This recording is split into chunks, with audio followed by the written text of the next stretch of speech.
কোন কোন কোরআনের শেষে 1 পৃষ্ঠা 1.5 পৃষ্ঠা বা আধা পৃষ্ঠা ব্যাপী বিভিন্ন দোয়া লেখা থাকে আরবিতে, এবং লেখা থাকে দোয়া ও খাতমুল কোরআন, অর্থাৎ কোরআন খতমের দোয়া। তো এই দোয়া কতটা অথেন্টিক, আসলে কি নির্দিষ্ট কোনো দোয়া পড়তে হয় কিনা কোরআন কারীম খতম করার পরে, পড়ে শেষ করার পরে?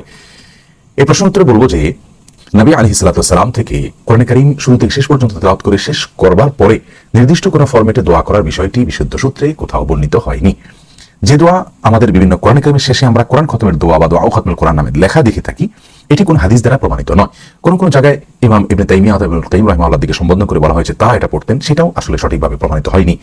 এজন্য কোরআন কারীম তেলাওয়াত করে যদি কেউ শেষ করেন শুরু থেকে শেষ পর্যন্ত নির্দিষ্ট কোনো গদবাধা ফরম্যাটে কোনো দোয়া পড়া, এটা কোরআন সুন্নাহ দ্বারা নির্দেশিত নয়। তোমার এই দেশের মাটিতে কোরআন মাজিদকে আমি দেখিয়েছি, দেখো কোরআন মাজিদের গায়ে যদি মিথ্যা দোয়া লিখতে পারে তাহলে সে দেশের মাটিতে মিথ্যা ধর্ম আছে।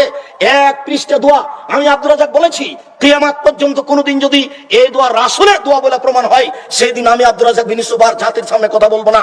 আমি 20 বছর থেকে, আমি 1990 সাল থেকে 30 বছর থেকে চ্যালেঞ্জ দিয়ে আসছি, এখন পর্যন্ত কোনো মায়ের বেটা দাঁড়ায় না আব্দুর রাজ্জাক সাহেব কোরআন মাজিদের শেষ দোয়াটি সত্যি নবীর বলা দোয়া, এই কথা কেউ বলতে সাহস করে না। আমি বলেছি সাদ্দাদের কাহিনী মিথ্যা, কেউ যদি সাদ্দাদের কাহিনী প্রমাণ করতে পারে আমি সেদিন থেকে জাতির সামনে বক্তব্য দেব না।